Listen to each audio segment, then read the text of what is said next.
কেবলমাত্র ধর্মের উস্কানিতে জিন্নাত দেশের পরিস্থিতি এমন করে রেখেছিল যে যদি তাকে পাকিস্তান না দেওয়া হতো তাহলে দেশের অর্ধেক মানুষ ধর্মীয় লড়াই করে লাশ হয়ে পড়ে থাকত।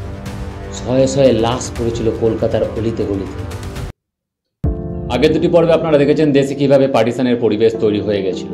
দেশের সমস্ত জায়গায় হিন্দু মুসলিম রাইট কমন হয়ে দাঁড়ায়। দেশ বিভাগের জন্য মূলত কারা দায়ী ছিল, কেন নাথুরাম গোডসে গান্ধীজিকে হত্যা করেছিল, এই সমস্ত কিছুই আমি আগের দুটি ভিডিওতে আলোচনা করেছি। আপনি যদি আগের ওই ভিডিও দুটি না দেখে থাকেন তাহলে অবশ্যই দেখে নেবেন, তা না হলে এই এপিসোডটা বুঝতে একটু অসুবিধা হবে। আমি লিঙ্ক ডিসক্রিপশনে দিয়ে দেবো।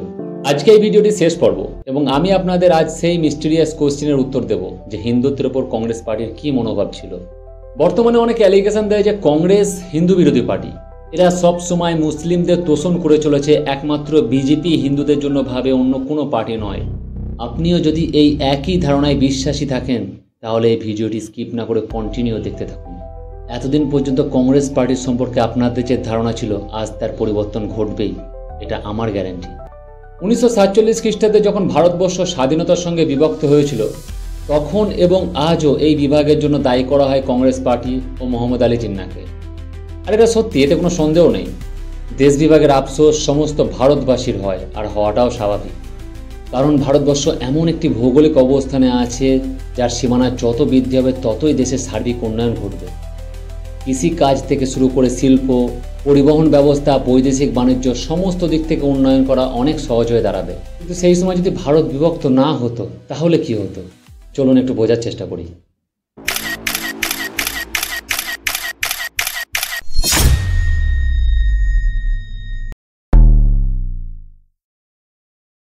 উনিশশো 1946 খ্রিস্টাব্দে 16 আগস্ট যখন মোহাম্মদ আলী জিন্নাহ ডাইরেক্ট অ্যাকশন ডের দিন ঘোষণা করে, সেদিন কলকাতায় রক্ত নদী বয়ে গেছিল। শয়ে শয়ে লাশ পড়েছিল কলকাতার অলিতে গলিতে। কেবলমাত্র ধর্মের উস্কানিতে জিন্নাত দেশের পরিস্থিতি এমন করে রেখেছিল যে যদি তাকে পাকিস্তান না দেওয়া হতো তাহলে দেশের অর্ধেক মানুষ ধর্মীয় লড়াই করে লাশ হয়ে পড়ে থাকত। যে কারণে নেহরু তথা কংগ্রেস জিন্নাহকে পাকিস্তান দিয়ে এই পরিবেশ থেকে রক্ষা করেছিল দেশকে। এর ফলে অখণ্ড ভারত থেকে 25 থেকে 30% মুসলিম দেশ থেকে আলাদা হয়ে একটি পৃথক রাষ্ট্র তৈরি করে। এখন তর্কের খাতিরে ধরুন কংগ্রেস জিন্নাহকে পাকিস্তান দিতে অস্বীকার করলো এবং অখণ্ড ভারতের প্রথম প্রধানমন্ত্রী হিসাবে মেনে নিল। তাহলে ভারতীয় রাজনীতিতে কি পরিবর্তন ঘটবে?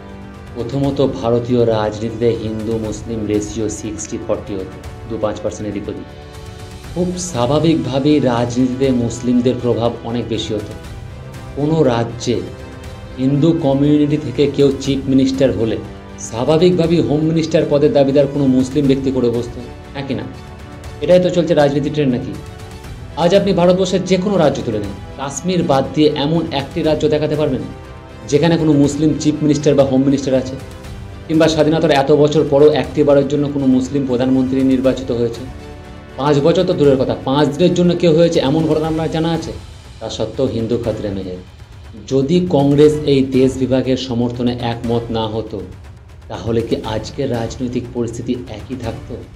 আপনারাই ভাবুন। আর শুধু এটাই নয়, পাকিস্তানকে 2 টুকরো কারা করেছিল? 1971 খ্রিস্টাব্দে পাকিস্তান বাংলাদেশের বিভাগ মনে আছে? পাকিস্তানকে পরাজিত করে তাদের 90,000 সৈনিককে আত্মসমর্পণ করতে বাধ্য করেছিল কোন সরকার? সেটাও এই কংগ্রেস সরকারই করিয়েছিল। আর বর্তমানে কিছু পাগল অন্ধভক্ত তাদের অখণ্ড ভারত চায়। एक दिन अखंड भारत बनेगा। अखंड भारत बनेगा एक दिन। अखंड भारत में कितने देश हैं? एक मिनट भाई साहब, अखंड भारत में कितने देश हैं? अखंड भारत में कितने देश हैं? कितने आप बताइए। हमको नहीं पता, आप অখণ্ড ভারত হলে পাকিস্তানের মুসলিম, বাংলাদেশের মুসলিম, ভারতবর্ষের মুসলিম, টোটাল মুসলিম পপুলেশন কোথায় যাবে একবার ভেবে দেখেছেন? তখনকার রাজনীতি বর্তমানের রাজনীতির মতো আর থাকবে না।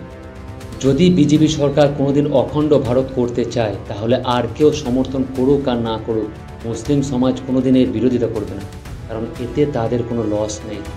সত্যি বলতে ভারতবর্ষে মুসলিম সমাজের পরিস্থিতি খুবই হতাশাজনক। শিক্ষার দিক থেকে পিছিয়ে পড়া একটি জাতি, দেশের সুযোগ সুবিধা থেকে বঞ্চিত একটি সমাজ, যারা বারংবার রাজনীতির শিকার হয়েছে এবং হচ্ছে। আর এই রাজনীতির ফলে যখনই তারা উগ্রতা ধারণ করছে তখনই সমাজের চোখে বিষাক্ত হয়ে উঠছে। বস্তুত কংগ্রেস সরকার এমন একটি রাজনীতি খেলেছে যেখানে মুসলিম তো আছে কিন্তু তাদের ক্ষমতা কিছুই নেই। কংগ্রেস চাইলে অখণ্ড ভারত 1948-এই করতে পারত। 1948 খ্রিস্টাব্দে মোহাম্মদ আলী জিন্নাহর মৃত্যুর পর পাকিস্তানে এমন কোনো লিডার ছিল না যে তাদের দেশকে সঠিকভাবে পরিচালনা করতে পারে।